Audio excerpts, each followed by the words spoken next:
Hey Browns fans, Nathan Zegura here with another position preview as we get ready for the 2024 Cleveland Browns season. And today we're going to look at the pass catchers, the wide receivers, and the tight ends. And it's been a long time since you said this was a position of strength, that this was a collection of elite talent.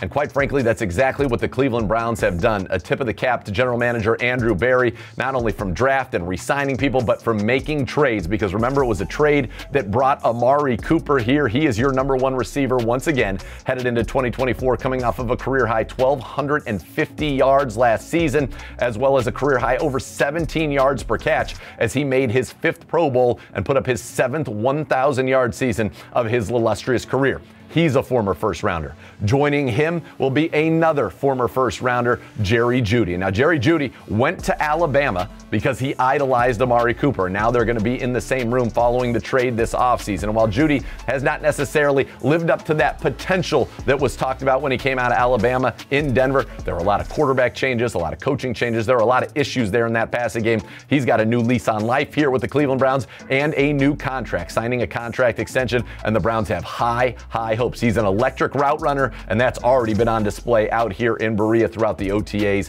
and minicamp. So excited about that tandem.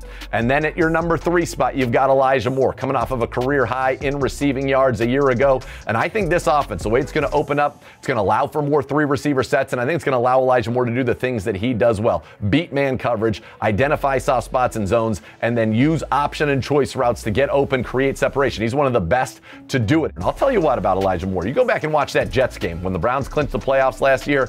Amari's a late scratch. He goes out there and has to play that number 1 receiver role against arguably one of the better cornerback tandems in the league against a defense that hadn't allowed a 300-yard passer in over 32 games.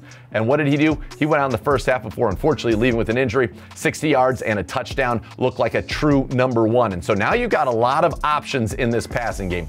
But in this receiving room, you're not done. Cedric Tillman, last year's 3rd-round pick, who started as the season went on, has had one of the best off seasons. You talk to anybody in Berea, they say Cedric Tillman has taken the biggest leap of anybody from season 1 to season 2 that they have seen. And so that's great news for the Cleveland Browns because he's got size, he's got a profile 6'2" that the other receivers in that room just don't have. And so Cedric Tillman, you want to see when the pads come on. Can he continue what we saw out here at OTAs and minicamp and really have a nice, strong second season? There's going to be times where the Browns play 10 personnel. That's 4 receivers. I just listed the 4. And now what's interesting here from a fan standpoint is you've got those 4. Those guys are on the team.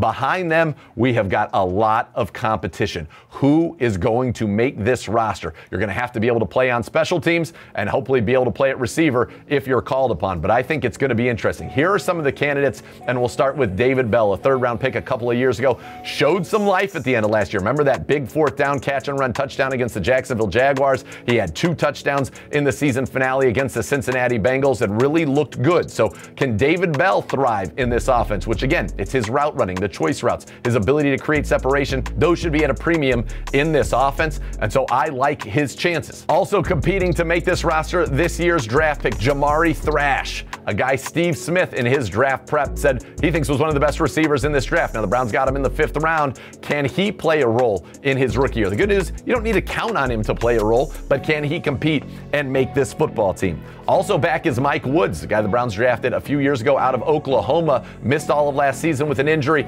He's had a very good spring. Then there's always Jalen Darden, the former 4th rounder of the Tampa Bay Buccaneers. He always flashes. Can he put it together? Is this the season for Jalen Darden? Then you want to talk about one of the craziest stories of minicamps and OTAs. It's Matt Landers out of Arkansas. Bounced around the league a little bit, but he can fly 6'4", and he can go.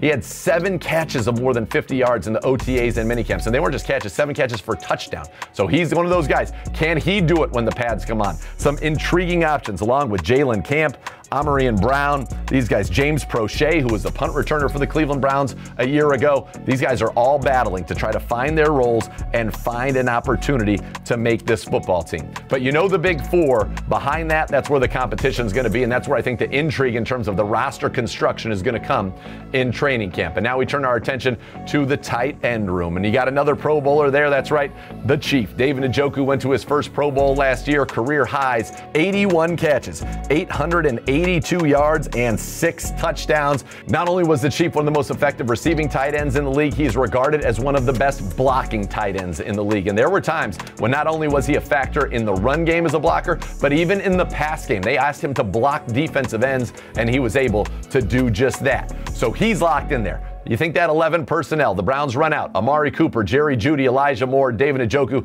that's good, folks. That is elite stuff, and I think it's going to be very exciting for this passing offense this year. Backing him up, you've got Jordan Akins, former third-round pick of the Houston Texans, who spent some time there with Deshaun Watson. They've got good chemistry. A couple of years ago, averaged over 15 yards per catch, and so the Browns are hoping with this offense, he's going to be a little bit more involved. Even though there's not going to be as much 12 personnel, 2 tight ends on the field, Jordan Akins is much more of a natural route runner and pass catcher, and he's going to get an opportunity to showcase that, I think, here in 2024. Now, if you could say there's a position battle in the tight end room, it's who's going to be the number 3 tight end. You've got Zaire Mitchell-Peyton, who absolutely is an Adonis. Big, strong. He's developed. He has been on the Browns practice squad for a couple of years, and he's somebody they're looking to see, can he take that leap this year and contend for a main roster spot? And then finally, you've got Trayon Welch, an undrafted free agent who's come in and impressed the coaches in the minicamp and the OTAs. Can he fight for that spot? So when you really look at all of it, wide receivers 5 and 6, special teams going to play a big role there on who makes the teams in those spots, and then tight end 3. That's really what you're going to be watching. Other than that, you are set at the top. You've got good talent. 4 deep at wide receiver that they really like, 2 deep at tight end they really like, and obviously, of course, the Chief, Amari, 2 Pro Bowlers, Jerry Jeudy, a former first rounder, just like the Chief and Amari, and then you got a second rounder in Elijah Moore, 3rd rounder in Cedric Tillman, 3rd rounder in Jordan Akins. These guys are premium positions, drafted at premium spots. They've got elite talent, and I think this is a year to really unlock this passing game, and this pass catching group is going to be a big, big part of that. As always, keep it tuned to ClevelandBrowns.com and the Browns mobile app. This has been your position preview, looking at the wide receivers and tight ends of your Cleveland Browns.